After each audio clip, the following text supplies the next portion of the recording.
السلام عليكم ورحمة الله وبركاته.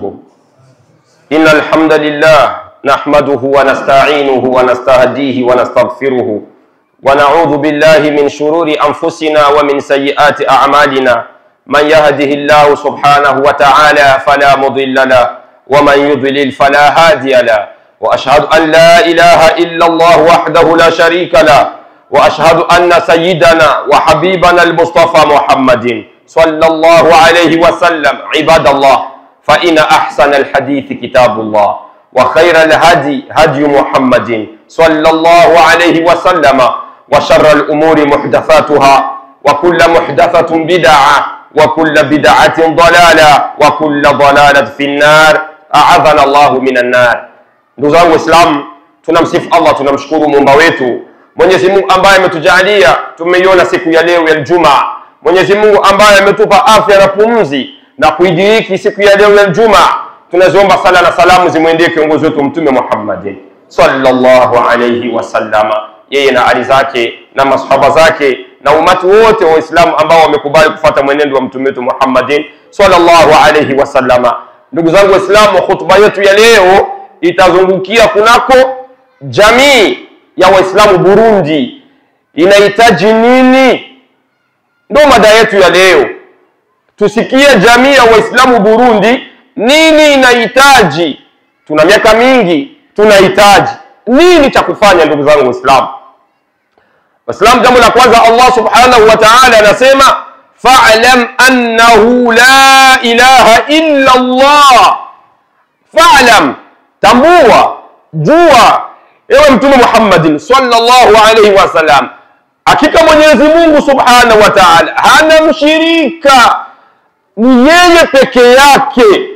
Ili ndio jambo la kwanza jamii inahitajia kumtambua Allah subhanahu wa ta'ala. Tunapomtambua Allah tabarakahu wa ta'ala kuwa ni pekee katika ufalme wake na hana mshirika Allah subhanahu wa ta'ala, tutafaulu katika mambo yetu Waislamu. Ili ndio jambo pekee tunalotambua jamii niweze kumtambua Allah subhanahu wa ta'ala. Tunapomtambua Allah tutajua tauhidi nini. Tauhid, Waislamu tunahitajika kuwa na tauhidi ndani ya vifua vyetu, na tauhidi huwa asasu din. Tauhidi ndiyo fondation, ndiyo foundation ya Uislamu. Tuwe na tauhidi Waislamu. Wakina mama wanahitajia kuwa na tauhidi. Mama zetu wajifunze tauhidi, kumtambua Allah. Tukimtambua Allah hatutomshirikisha na chochote. Kaka zetu, baba zetu, watoto wetu wanahitajia kusoma tauhidi. Ili ndio jambo pekee ambalo jamii ya Waislamu Burundi tunahitajia sana. Mambo yetu mengi sana yanafeli kutokuwa na tauhidi. Waislamu hawajui tauhidi. Nini maana ya tauhidi? Ukisema huwa ifradullah ta'ala bil ibada, ni watu kumpwekesha Allah, kumjalia Allah kuwa ni wapekee katika ufalme wake. Mwenyezi Mungu hana mshirika. Hilo jambo litambue. Qul huwa Allahu ahad, sema kuwa Allah ni mmoja. Hii ni tauhidi. Tutambue kuwa Allah ni mmoja, wa kuabudiwa ni yeye, kuombwa riziki ni yeye, kutegemewa katika shida zetu ni yeye Allah subhanahu wa ta'ala.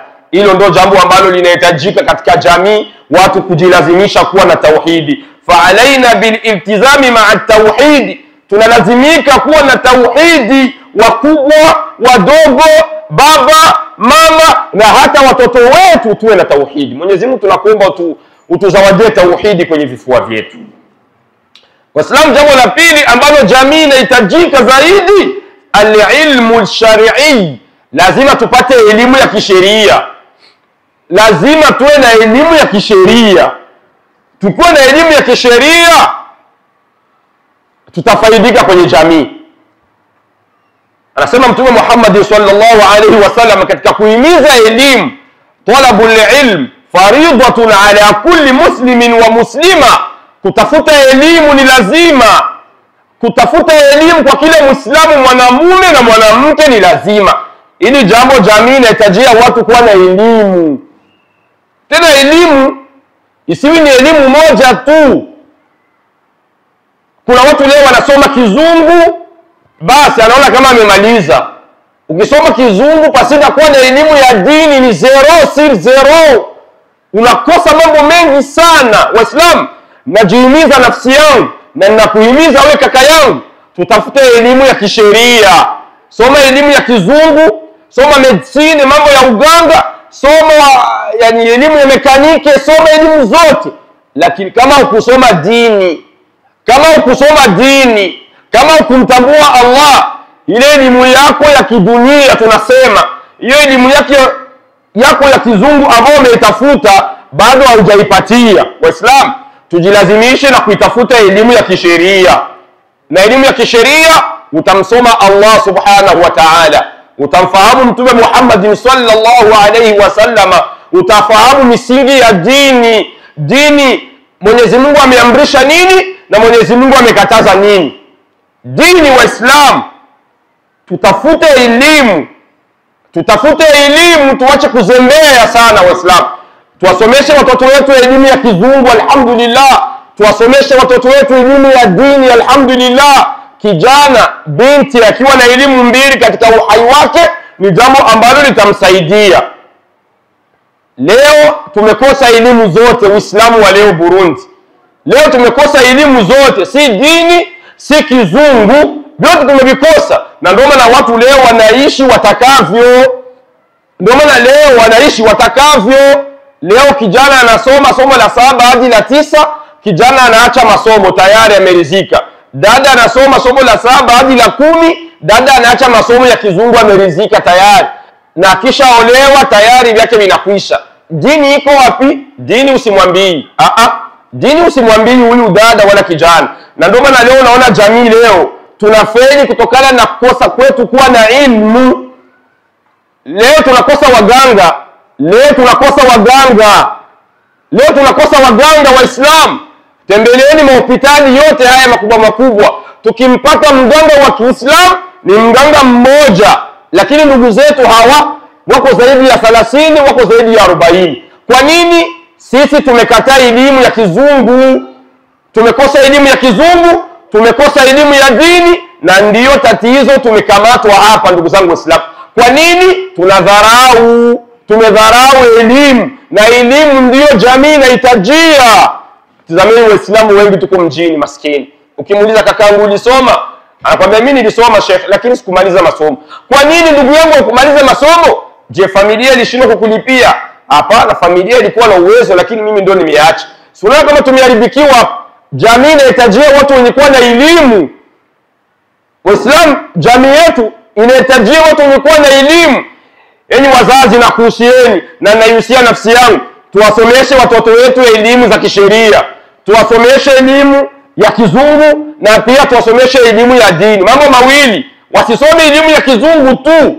Hapana. Na ndio maana leo unaona kuna vijana wako mitandaoni wanakuambia ya kwamba wao hawaamini maneno ya Mtume Muhammad sallallahu alaihi wasallam, bali wanaamini Qur'ani tu. Na ukiwachunguza hao vijana wamesoma elimu ya kizungu. Ni elimu ya kizungu, wanakuambia kama hakuna adhabu kaburini. Ndio si elimu yake ya kizungu inamtuma huko. Na leo kijana ameshapoteza watu wengi sana mitandaoni. Na ukichunguza zaidi, huyu kijana yuko na forme vijana wale wa kizungu, ndio wako wanakataa hadithi. Wanakuambia hadithi haiwagi, maneno ya Mtume hapana, hayakuresiste. Wanakuambia maneno ya Mtume hapana, sisi tuchukue Qur'ani tu. Haya ndio matatizo Waislamu, kuto kusoma elimu ya kisheria. Tunamwomba Allah subhanahu wa ta'ala na tujalie watoto wetu waweze kupata elimu mbili, ya kizungu na ya dini. Allahumma amin. Wa talabul ilmu lahu fadlun adhim. Katika kutafuta elimu kuna fadhila na kuna ubora uliokuwa mkubwa, na sio tu ubora uliokuwa mkubwa, na ina nafasi kubwa elimu. Waislamu, ina nafasi kubwa elimu. Sikilizeni Allah subhanahu wa ta'ala aliposema, yarfa'u Allahu alladhina amanu minkum walladhina utul ilma darajat. Mwenyezi Mungu anawainua daraja. Mwenyezi Mungu atawainua daraja wacha Mungu, na pia Allah atawainua daraja wale ni wale ambao waliosoma, ni wale ambao walishikamana na elimu. Pia Allah subhanahu wa ta'ala anauliza ndani ya Qur'ani, hal yastawi alladhina ya'lamuna walladhina la ya'lamun? Hivi kweli mwenye kasoma na sio soma wako sawa sawa? La, haiwezekani wawe sawa sawa. La yastaniani mathala, au watu hawezi kuwa sawa sawa. Ndugu zangu Waislamu, tuambatane na elimu ya kisheria. Jamii ya Burundi ya Waislamu inahitajia wasomi, tupate wasomi wa kizungu wataosomea mambo ya medicine, mambo ya uganga. Tupate wasomi wa kizungu wataosomea mekaniki, nyanja tofauti. Na pia japo tunasomea hivyo, tusisahau kusoma dini ya Uislamu, ndio asasi. Hii ndio kichwa dini ya Allah subhanahu wa ta'ala. Waislamu, jamii inahitajia nini? Alwahdatu wa ta'awun. Sikilizeni kitu ambacho jamii ya Waislamu inahitaji Burundi, kitu kimoja. Tushikamane na tusaidizane. Ndio jamii inahitajia. Ndio jamii inahitajia tuwe kitu kimoja. Leo Waislamu tumegawanyika sana. Leo Waislamu Burundi tumegawanyika kutokuwa kitu kimoja, na ndio maana jamii yetu ya Waislamu Burundi inafeli. Kila mtu iko na kwake tu. Kila mtu iko na association yake. Kila mtu iko na parti yake. Kila mtu iko na vya kwake. Na ndio lao kama hawa watu wangelikuwa kitu kimoja, Burundi tungefika kwenye malengo yetu yaliyokuwa mazuri. Tizama kitu kimoja. Burundi, je, tuko na dispensary ngapi za Uislamu au za Waislamu? Burundi tuko na dispensary ngapi za Waislamu? Ni kwa sababu gani? Kutokuwa kitu kimoja, tungelikuwa na mkusanyiko sote kwa pamoja, mashehe, maimamu, matajiri wa Kiislamu, wasomi wa Kiislamu, tungeungana kitu kimoja, tungepata faida Burundi kama gisi. Tazameni Tanzania pana madispensary ya Waislamu, alhamdulillahi rabbil alamin. Kwa nini? Wao wataawanu ala albirri wa taqwa. Shikamaneni, wataawanu ala albirri, shikamaneni, kuweni kitu kimoja, saidizaneni kunako mambo ya wema na ya uchamungu. Ni wale wameona mambo ya wema ni kuwa kitu kimoja na kufungua madispensary na mahospitali. Tafuta hospitali ya Bujumbura, tafuta benki ya Waislamu Bujumbura, utaipata wapi? So Bujumbura, Burundi, hii ni benki, shirika la Kiislamu nchini Burundi, utaipata wapi? Bali utasikia ni mashirika za watu wasiokuwa Waislamu. Ndugu zetu hawa wako na mabenki. Pako benki ya Miteki, utasikia benki ya nyingi mnazijua nyewe wenyewe. Ukiangalia uanzilishi wao si Waislamu, ni ndugu zetu hao. Sasa je, sisi Waislamu tumefeli wapi? Kutokuwa kitu kimoja. Tungelikuwa na umoja wa Islam, atarabutu, tungekuwa kitu kimoja, tungeunda kitu ambacho tungesema alhamdulillahi rabbil alamin. Wal iqtisad, tumekosa uchumi Burundi. Tafuteni uchumi wa Burundi au Waislamu Burundi, wapi tutaupata? Tumekosa uchumi. Tazameni watu ambao wasi Waislamu leo wana mauchumi Sheikh. Leo wana mahoteli makubwa huko na jengo mjini kwetu hapa kati. Ili ni hoteli la shirika la Kikristo. Ni hao wamekusanyika, wameweka pamoja hao Wakristo, wamejenga, yani ni hoteli kubwa sana, wamejenga mambo mengi sana. Hao wako na mauchumi mengi. Je, sisi Waislamu tumefelia wapi? Sisi Waislamu tumefelia wapi? Utatukuta sisi kaza ni kupigana tu na kutukanana kwenye mimbar na kwenye mitandao. Leo kuna vijana kazi yao ni kutukanana tu, bali hawajali maendeleo na uchumi wa Waislamu Burundi. Waislamu tuseme na sisi alhamdulillah tuna uchumi kadhaa, bali tumeikalia matusi. Maamuma kazi kutukanana, na hata wengine kazi kuikaa kwenye vigenge vya kahawa. Ndio kwenye uchumi wetu umeangukia hapo. Kwa nini? Tumekosa kuwa kitu kimoja na tumekosa kusaidizana sisi kwa sisi. Uislamu ni kitu gani ambacho Uislamu unahitajia kwa sasa? Atarbia, malezi. Uislamu unahitajia malezi. Uislamu wa Burundi unahitajia malezi. Tizameni vijana wetu malezi yao. Tizameni dada zetu malezi yao. Sio malezi yale aliyokuja nayo Mtume sallallahu alaihi wasallam. Katulea vizuri Mtume na aliwalea maswahaba. Lakini Uislamu wa leo Burundi, tunasema kwetu Burundi, tizameni malezi ya dada zetu, ya vijana wetu, wana malezi gani? Tabia ni mbaya sana. Baadhi yetu tunasifika na machafu, na hata wengine tukiwakosoa, tukiwakumbusha, wao wanaleta vitisho vya kutaka kumshtua shekhe wala imamu. Tutampiga imamu. Kwa nini? Tunalelewa na malezi mabaya, na hata wale waislamu wazuri ambao tuko nao wanawasaidia, wanawapa nguvu, ndio eti watampiga imamu sababu ya kuwakumbusha malezi mabaya mjini kwetu. Inna lillahi wa inna ilaihi rajiun. Mtampiga mjumbe wa Allah. Haya mashekhe na maimamu ni watumishi wa Allah subhanahu wa ta'ala. Pima kumpiga, pima kumnyoshea shekhe wala imamu ngumi, kumpiga kofi imamu, ujue huyu imamu ni mtumishi wa Allah subhanahu wa ta'ala. Yote haya malezi tunalelewa kiuislamu, sisi tunaona kama ni uadui. Sisi tunaona kama ni uadui. Na mara nyingi mimi huwa napenda kuzungumza malezi ya kwetu Buterere, ya kwetu Buterere. Baadhi ya watu wa Buterere wanasema ya kwamba Mwalimu Masudi yuko anatukana wa Buterere. Situkani wa Buterere, bali mimi nazungumza tabia ya baadhi ya watu wa Buterere. Nimezungumza kwamba baadhi ya watu wa Buterere ni walevi, baadhi ya watu wa Buterere ni wazinifu, baadhi ya watu wa Buterere subhanallah. Haya malezi ambayo tuko nayo sio ndio Uislamu umetutuma. Jamii ya Kiislamu inahitajia malezi. Malezi leo inafikia, leo kwa huu muda ambao tunaongea mimi na wewe, Buterere kwetu hapa inafikia mwanamke kwa mwanamke wanafanya mapenzi, mwanamke kwa mwanamke. Tena huyu mwanamke ni mke wa mtu na yuko na mume.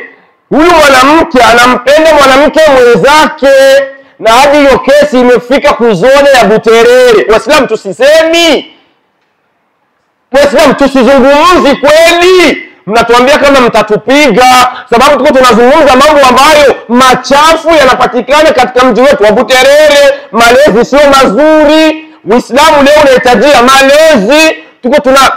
Tuko tunasuluhisha malezi, tuishi katika malezi mazuri. Watu wanatuambia kuwa tutampiga Mwalimu Masudi. Mimi niko tayari kupigwa kwa ajili ya Allah subhanahu wa ta'ala, lakini sitoacha kuzungumza haki maadamu ni haki. Wewe kama ukiona ni uadui, njoo nipige. Na wengine wanantishia hata usalama wa kuniua. Mimi nitakufa kwa ajili ya la ilaha illa Allah Muhammadun Rasulullah, lakini haki nitaizungumza. Sikilizeni haya machafu ambayo dada zetu wa leo katika mji wetu wa Buterere, baadhi ya dada zetu hawa wanaopendana wao kwa wao, kisha huyu mwanaume huyu ndo mme wa huyu dada, na yeye kumbe anamfuataga yule dada, na mke wake na yeye anampenda huyu dada. Wote yani mke na mume wanakutania kwa mwanamke mmoja. Ndio mambo ambayo tumefika nayo leo, na kesi ilikuwa juzi kuzone Buterere. Inna lillahi wa inna ilaihi rajiun. Haya ndio malezi ambayo Uislamu unakataa. Tulelewe kimalezi Waislamu. Tunatolewa mawaidha, tunaona kwamba ni uadui. Jamani, mimi siji hapa sababu ya kumchafua yoyote, bali mimi niko hapa sababu ya kukumbusha. Dini yetu ni ukumbusho. Tunayoyafanya Mwenyezi Mungu ni shahidi, na ndio maana tuko tunainua mikono mbinguni, tunakosa yale ambayo tunayohitaji kwa Allah subhanahu wa ta'ala. Namtaka Allah msamaha makosa yangu, na nyie pia mtakeni Allah msamaha. Astaghfirullah. Waislamu, tunamshukuru Mwenyezi Mungu subhanahu wa ta'ala. Sala na salamu zimwendee kiongozi wetu Mtume Muhammadin sallallahu alayhi wasallama. Uislamu unahitajia nini katika nchi ya Burundi? Uislamu unahitajia nini katika nchi ya Burundi? Al-amnu was-salama. Mambo mawili Uislamu unahitajia. Papatikane amani. Sisi Waislamu tupeane amani. Ndio jambo ambalo Uislamu unataka. Uislamu sio kumtisha ndugu yako Muislamu. Hapana, Uislamu unakataa. Uislamu simtishi ndugu yako, utampiga, utamnyoshia mkono, nitakufungisha. Hapana, Uislamu hajakufunza hivyo. Uislamu unahitajia amani, al-amnu, unahitajia amani. wasalama, na usalama ndio Uislamu unahitajia. Na qala sallallahu alayhi wasallam, almuslimu man salima almuslimina au almuslimuna min lisanihi wa yadihi. Muislamu wa ukweli ni yule ambaye anamsalimisha, ni yule ambaye anampa amani ndugu yake Muislamu. Sikilizeni maneno ya Mtume Muhammad sallallahu alaihi wasallam. Ndugu si Muhammad ametufunza, mimi Mas'ud nikusalimishe wewe ndugu yangu Muislamu, nikupe amani. Ndio Uislamu unahitajika kwangu mimi na wewe, Uislamu wa Burundi. Ila leo tumebakilia kwenye matusi, kwenye fitna, kwenye chuki. Ndio Uislamu tunaishi hivyo. Ndio Uislamu unaishi kwenye chuki. Yaani mimi Masudi nikuchukie wewe tu pasina kuwa na kosa lolote. Sio tunaishi hivyo leo katika mji wetu wa Buterere. Na sio Buterere tu, miji mingi hapa kwa Bujumbura. Tunaishi kwa chuki, tunaishi kwa husda. Sitaki nimuone kaka yangu ameinuka kimaisha, sitaki nimuone mama yangu ameinuka kimaisha, sitaki kumuona ndugu yangu anafanya kazi, roho mimi inaniuma, nataka tu ndugu yangu aharibikiwe, nataka tu ndugu yangu labda afeli kimaisha. Tunakosa kuombeana dua. Uislamu unahitajia ni kuombea dua. Ndio Uislamu unahitajia. Mambo ya majungu tuyaache. Mambo ya kutishana, nitakupiga, nitakufungisha, nitakuua. Sio Uislamu unakuomba hicho. Hapana, Uislamu unakataa kumwaga damu. Uislamu unakataa kumwaga damu. Uislamu unakataa kumshusha heshima ndugu yako Muislamu. Hapana. Hapana. Waislamu ndugu zangu, jambo lingine ambalo Uislamu unatuomba, yani atijara, kufanya biashara. Kufanya biashara, Uislamu ukwambia kulea mikono. Hapana, tufanye kazi. Ndio Uislamu unahitajia leo Burundi. Ndio Uislamu unahitajia. Tunapofanya kazi, tunaiandaa jamii iliyokuwa nzuri katika nchi ya Burundi. Waislamu wanapata faida. Baadhi ya Waislamu ndugu zetu ni matajiri leo. Ni matajiri, lakini wanashindwa kutoa mitaji na kuwapa ndugu zao wafanye kazi. Yeye kafurahia mali zangu ziwe tu benki, milioni 200, milioni 300, milioni 500 hadi milioni 1000. Ndugu yako Muislamu huku yuko anaomba hata mtaji wa 200,000, 300,000. Anakosa. Wewe Muislamu unafurahi? Hapana, sio hivyo. Uislamu unatuhitajia tufanye kazi, tupeane. Mwenyezi Mungu Subhanahu wa Ta'ala anasema ndani ya Qur'an, wa ahalla Allahu al-bay'a wa harrama ar-zina. Mwenyezi Mungu amehalalisha biashara. Mwenyezi Mungu amehalalisha, anataka watu wafanye kazi. Anataka watu wafunguke. Nikifanya kazi mimi familia yangu itakula. Ukinipa pesa wewe, nikizunguka familia yangu itasema alhamdulillahi rabbil alamin.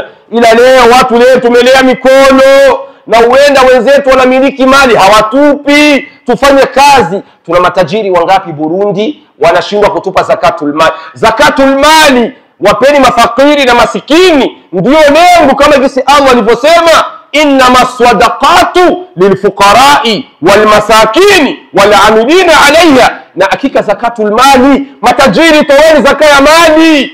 Matajiri toweni zakatul mali. Mafakiri ni wengi mjini, wa masikini ni wengi, wana shida ya kufanya kazi, lakini tunakosa uwezo wa kufanya kazi. Watu leo wamelalia mapesa yao maskini. Leo watu wamelalia mapesa yao, wanashindwa kuwapa masikini na mafakiri na wahitaji. Waislamu tufanye kazi. Uislamu unatutaka tufanye kazi mimi na wewe. Tukifanya kazi ndio jamii inapata manufaa. Uislamu ni kipi ambacho kinachohitajika katika jamii ya Uislamu? Al-qiyadatu salihah.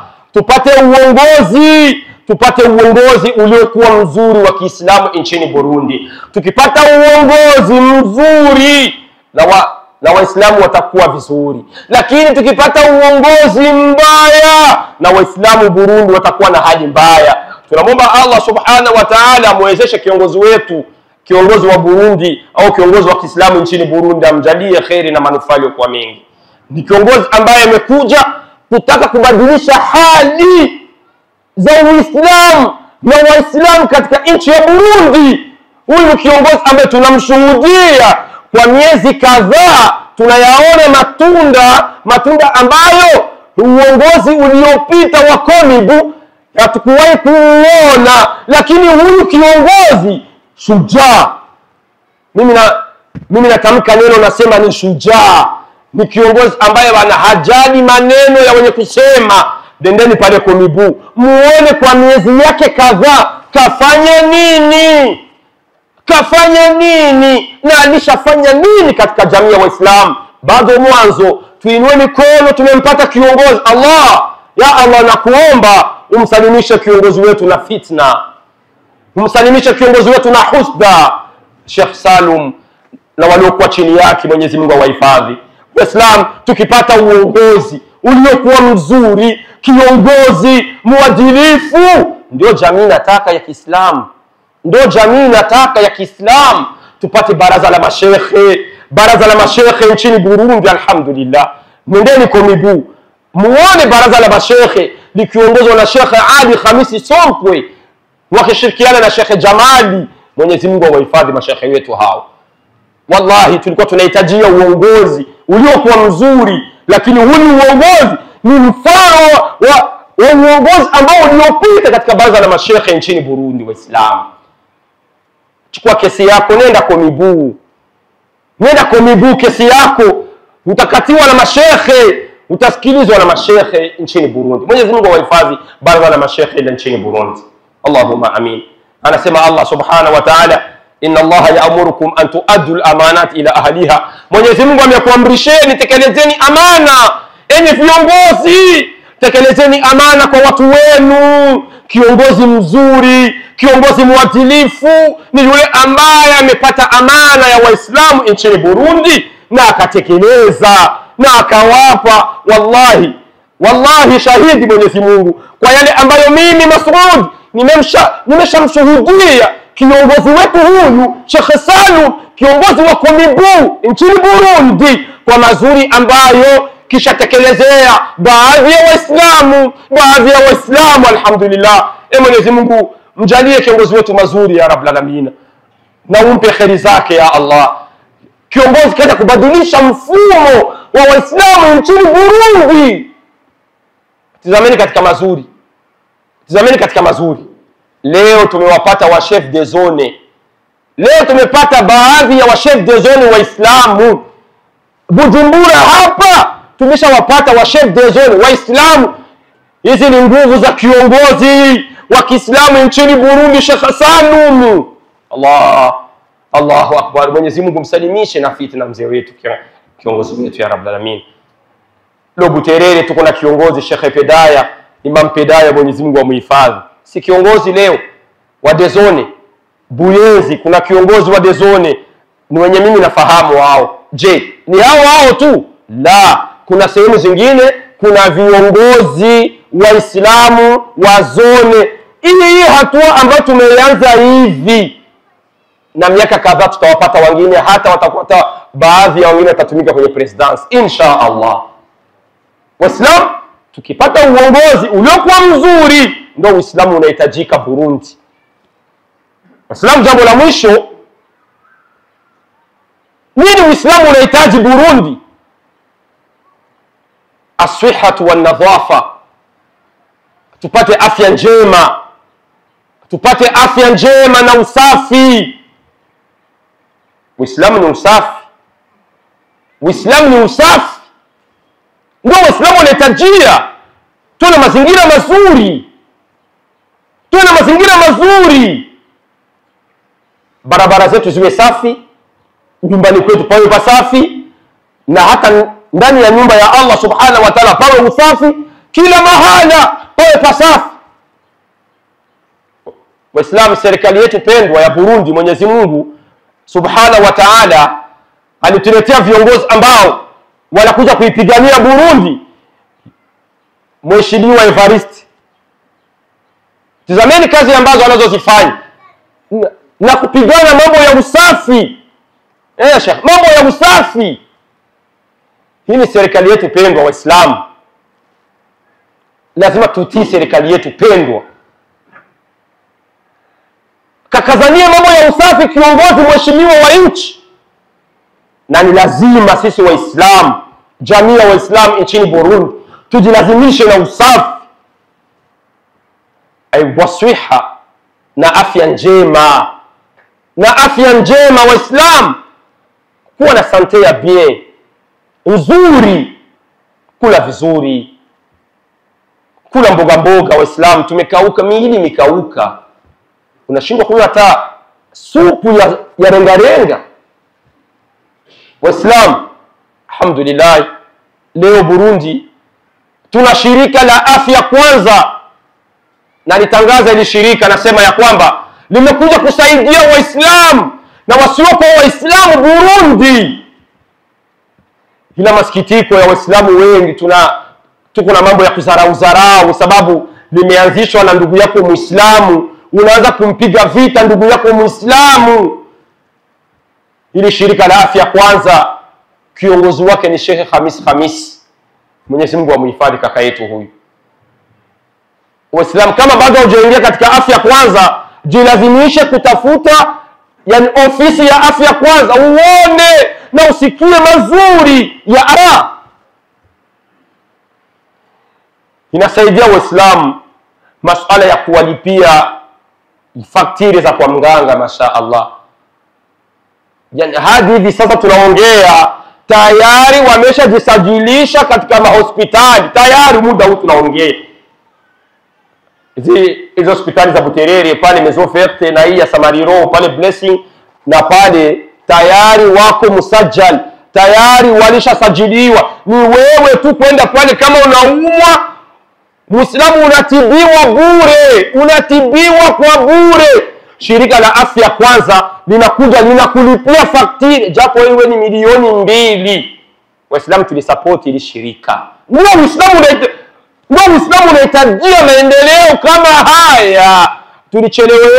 Tulichelewa wapi sisi kuwa na vituo kama vile hivi? Ni Mwenyezi Mungu tunakuomba uwape nguvu ndugu zetu hao wa afya kwanza ya Rabbul Alamin. Eji Waislamu, najihimiza mimi mwenyewe niwe katika shirika la afya kwanza.